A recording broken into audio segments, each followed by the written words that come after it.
在订阅同盟会英语，不论找工作、升学或英检，表现更棒。快上 studioclassroom.com， 现在请收听教学节目。Advanced Studio Classroom is on the air.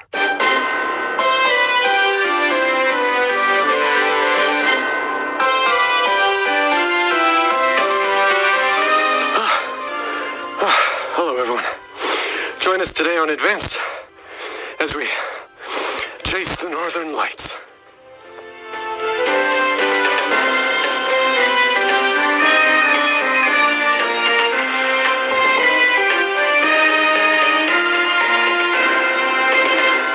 Hello, everyone. This is Peter. Welcome to Advanced Studio Classroom. It's good to have you with us. Friday, September 20th, the end of the week, and we have a nice leisure travel article to read with you today to help you unwind and get set for the weekend. And it is called Chasing the Northern Lights.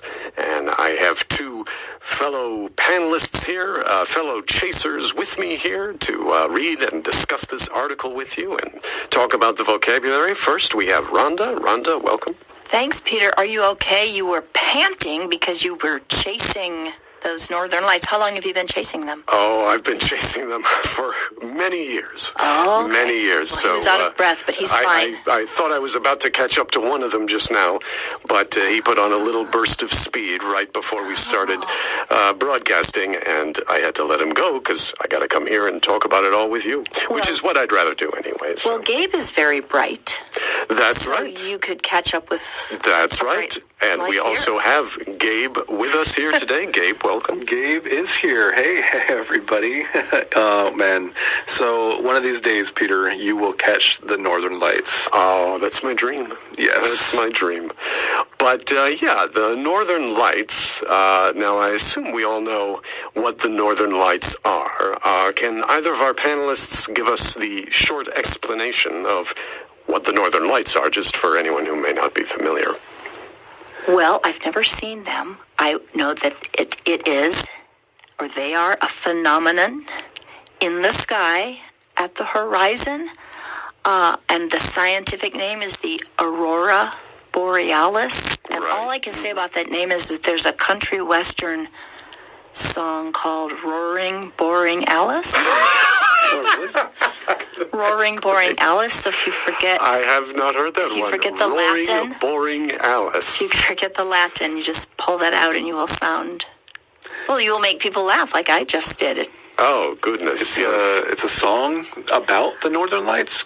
Let's all Google it afterwards, but I don't know. It sounds like it's about this woman, Alice, who is both roaring and boring. Okay, Peter, wake up over there. I know you're tired from chasing the northern lights. I know. I was thinking yawn. too much about Alice. You're thinking about Alice. Yeah. Okay, and now that our readers are all awake, ready to... Right.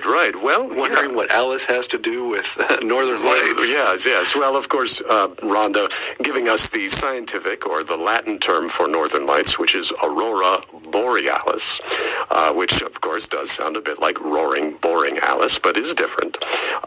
Interesting, in fact, just while we're on the Latin, Aurora is the name of, I believe it's one of the ancient Roman gods of ancient Rome, who was the god or goddess, in this case, for a female god. She was the goddess of the dawn.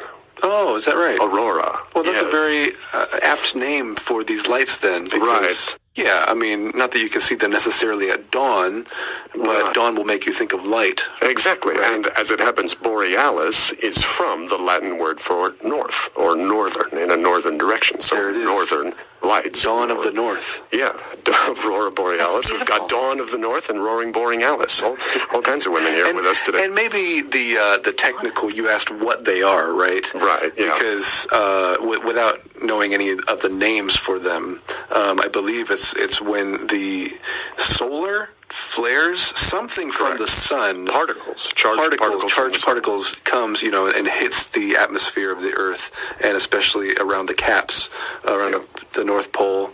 I don't think the South Pole has these lights, but around the North Pole, it interacts with the electromagnetic kind of creates this phenomenon that we now know as the Northern Lights. Right. Yeah. And as it happens, the South Pole does also has them. Lights. They're called Australis Borealis. But there it is. Yeah, Aurora Australis, excuse me, because Australis for South, Borealis for North. Oh, hence the name Australia, hence right? The name Australia, the southern hemisphere, having that continent, so that certainly figured into the name for that continent. And yeah, Gabe explained it pretty well. The Northern Lights are particles from the sun that are sent out, with great force towards the Earth, towards the entire solar system, and crash into the Earth, but are deflected by Earth's magnetic field. Yes. And that's why they appear at the poles, because the North Pole and the South Pole of the planet are very close to the North and South magnetic poles of the planet. It's the I don't know this, I looked it up, but it's the electromagnetic field that redirects those particles away from, say, major cities or farmlands or whatnot, from, getting down to the surface of the planet, and instead just directs them to the centers of electromagnetism at the North and South poles of the planet. So, and in doing so, the energy that this releases, the friction that this creates these beautiful colors that we see when we see the Northern Lights. So, with that, why don't we go ahead and go into our first reading here. We have some other questions to think about and talk about in terms of the Northern Lights and in terms of traveling to Europe, but we'll do things a little differently today and sort of pick that up as we go instead of starting with it. So let's open our magazines. Readers, if you have them with you, open up to the travel article on September 20th. And let's read the first half of that article. Let's read it together now.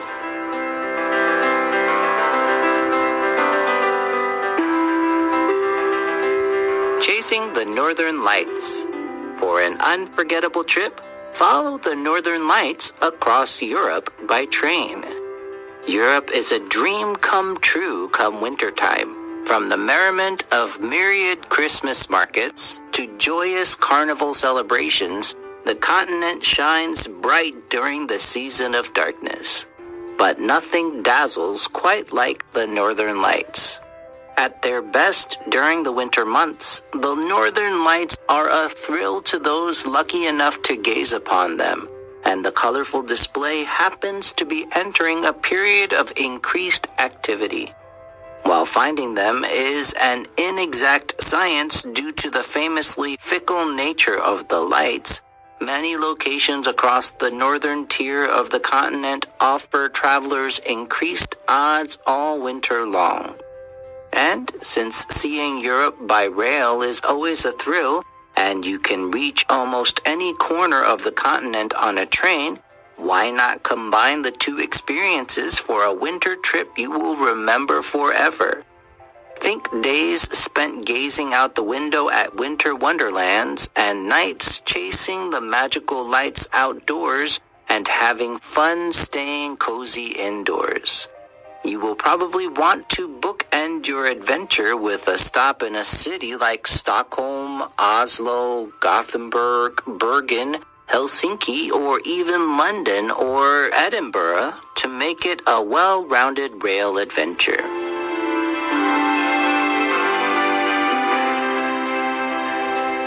Okay, so we are starting here in Europe. We've come to Europe.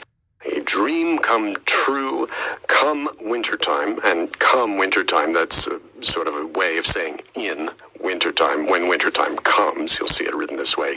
A dream come true come wintertime. But yeah, let me just ask our panelists. Gabe, we'll start with you. You ever been to Europe? Yeah, in the winter. Perfect. You're the ideal audience for this article. Or maybe you could have written this article. Where in Europe particularly? Well, a couple of times to Amsterdam or close by, because my sister used to live over there. Oh, okay. Yeah. So you know people there. This is more than just tourism. Yeah. And one time was for my wife and my honeymoon. So we went to visit my sister a couple months after we were married, and then springboarded from there to different parts of Europe for our honeymoon. Oh, nice. Yeah, what a great time to go. Yeah, it was great. It was good to. In fact, it's kind of interesting. Speaking of Northern Lights, we considered going north to Norway or Sweden in order to see the Northern Lights, but we decided against it because of how much it would cost to travel and to stay up north somewhere, and in addition to that, not be guaranteed that we're going to see the Northern Lights, because that's always an issue. You never know if you're actually going to see them. People spend a lot of money to go and stay for a few nights, but maybe even those few nights, the lights don't appear. Could be an off night, could be stormy weather or something. Yeah, so this lesson's kind of interesting because it's the idea that you don't have to stay in one place. In fact, you can take a train, as we're gonna read, to different locations to hopefully catch a glimpse of them. So. Yeah, I, like the title says, it's not seeing the Northern Lights, it's chasing the Northern Lights. So it sort of calibrates your expectations right from the outset. Rhonda, you ever been to Europe? I have been to Europe. I'll talk a little bit more about that tomorrow because I've been to a city that's mentioned. I've never been to Europe in the winter, and I'm sitting here thinking about the words Christmas, winter, and lights, and Europe. So many of our Christmas traditions in the West come from the fact that, like Christmas trees and snowflakes and bells on horses going through the snow, come from the fact that Northern Europe in winter, in days before electricity, was cold and dark. So seeing lights in the winter in the sky would be so marvelous. So, because I was thinking, why is it so special to go to Europe in the winter time? And then just thinking of all those traditions that we enjoy that come out of the fact that people needed something to be hopeful and bright and cheery in the long dark winter, which is has been combined with Christmas traditions because of the Christian idea that Jesus is the light of the world. So it's really a wonderful topic here, lights and winter, and the beauty of them. And right there at the beginning, we learn about something called Christmas markets. Speaking of Christmas markets. What are those two descriptive words, Rhonda, that are used to tell us about Christmas markets? Great words from the merriment of myriad, shall I say, Christmas markets. Merry Christmas. Our listeners have heard that. This is the noun, merriment. We sometimes talk about making merry, so a happy time, because there is a very large number, a myriad of Christmas markets. Right. And they are also, this is in addition to joyous carnival celebrations, again, all during wintertime in Europe, and makes the continent shine bright during the season of darkness, sort of wrapping up what Rhonda was talking about earlier. And Gabe, there's something amidst this myriad of other sources of light in Europe during wintertime. The Northern Lights are singled out in particular for something. What is that? Yeah, you mean the season of darkness? No, that the Northern Lights do something. They are described in a way that sets them apart from the myriad Christmas markets and joyful. Oh, you mean they dazzle? They dazzle people. I like that word, dazzle. Yeah, so if something is dazzling, it is something that is spectacular to look at, or to kind of behold, and so. Maybe it's flashy as well, and so I think it's a good word to describe the Northern Lights. Yeah. Is that where we get daze, or do we get this word dazzle from daze? If you're in a daze, sure that celebrity came into the room, I'm in a daze, I'm dazzled. Right, yes, no, it's DAZ, so I'm sure that comes, I don't know what that means, but obviously I'm sure that shares the same root. Yeah, it's something that is very beautiful or very exciting in a way that almost, takes a little out of you. It exerts a kind of power over you with its great beauty or wonder or flashiness or whatnot. Gabe, did you have something else you wanted to add? Oh no, just that word myriad. I mean, it's a verb. I mean, it's an adjective or a noun. It can be. So sometimes, like you said, it can be a myriad of something, and I believe that would be using it like the noun, a myriad of Christmas markets, or as you see in the lesson, there's a myriad Christmas markets to enjoy. But I mean, whether you use it as an adjective or a noun, it's kind of the same. That's true. Yeah, same meaning. You can have a myriad of something, or you can have myriad things. Yeah. Either way. Good. In fact, Gabe, while we've got you on the spot here, it goes on to tell us here that the Northern Lights, at their best during the winter months, the Northern Lights are a thrill. Now, a thrill for who? Yeah, well, for those lucky enough to gaze upon them. My wife and I were not lucky enough to. Well, we didn't take our chances to see if we would be lucky enough. We went the opposite direction to southern Germany. But if we had gone north to see the Northern Lights, to stay in Sweden or Norway or Finland or something like that, then we would have considered ourselves lucky to see the Northern Lights. Yeah. Now, because you never know when they're going to appear, but it's interesting, though, because a few lines later, we were just talking about luck, Rhonda, but now, a couple lines past that, it says that we're going to use science in some way. Now, is this a contradiction here? Well, interesting, it says, finding them is an inexact science, not exact or not known in detail. And that is because they are famously fickle. There's a fun phrase for us. Famously fickle.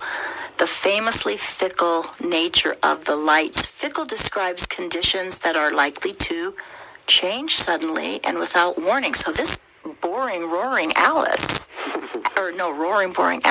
is a fickle creature. She also may be a fickle creature, sure, just like the Northern Lights themselves. Yes, I'm sure that was perhaps going through the mind of the songwriter who came up with that song title. And they are found in many locations across what, Rhonda? The northern tier of the continent. I think of tier as a layer. We talk about the top tier. You're at the top layer. Right. So they're found across the northern tier of the continent of Europe. Right. So at various tiers, various levels, or layers even, of something. In this case, of the country or the continent of Europe, the northern tier is where you will have a best chance of seeing the lights. And then it goes on to describe them to go by rail, to go by train, so that you can be mobile and indeed chase the lights. If you don't find them in one place, you find them in another. And in that last paragraph of our first section here, Gabe, it says, think days spent gazing out the window at winter wonderlands and nights chasing the magical light outdoors and having fun, staying cozy indoors. Tell us, what is a think day? I'm not sure I have... Right, so the use of that word think, actually, the use of this word, I believe we've only started using this word for the past couple of decades, like this. But what it means is the writer or the speaker is telling the reader or the audience to imagine something, right? Think of days. Exactly. Or to if you're not sure what I'm talking about in the previous paragraphs, well, this is what I want you to imagine in order to have that picture, the full picture. That's how we use this word. And so it's very colloquial, actually. So it's not think days. That's not the phrase. It's think and then followed by everything that is followed. Right. There's a silence of there. Yeah, so you just need to imagine. Imagine the word is imagine. Imagine days spent gazing out the window at winter wonderlands and all that kind of stuff. Right, which certainly does sound nice. Now, it finishes, though, Rhonda, by saying that we might want to plan a stop in a city like Stockholm or Oslo or some other places it names. Why would we want to have a stop in one of those cities? Well, because they're great to see. You can find a lot of things there, and you would bookend your trip. The beginning of your trip and the end of your trip would both be spent enjoying some city. So that's my understanding. That's what it means to bookend something? Yes. Yeah. Bookends are some object, some decorative object. Well, it's the same thing, right? That you both begin and end something with, like, literal bookends. Yes. They'll usually be of a pair, so they look the same, right? Okay, good. So that's our basic premise here, that the article is laid out for us. Chance to see the fickle famously fickle Northern Lights, Roaring Boring Alice, and they recommend train as the best bet when you're at least going through Europe. So now, let's read about some actual locations that you can reach by train to see the Northern Lights in Europe. Let's do our second reading now.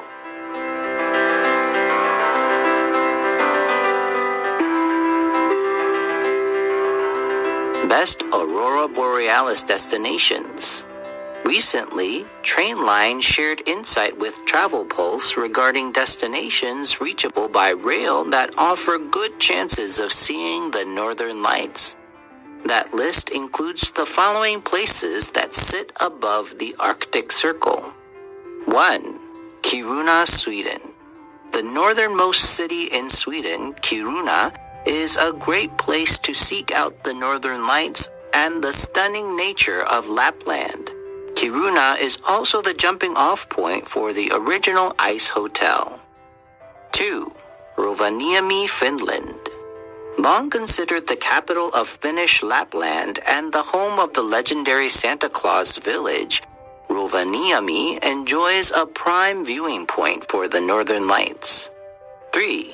Abisko, Sweden. The jumping-off point for the breathtaking Abisko National Park, Abisko's extremely clear skies produce some of the sweetest views of the Northern Lights in Sweden.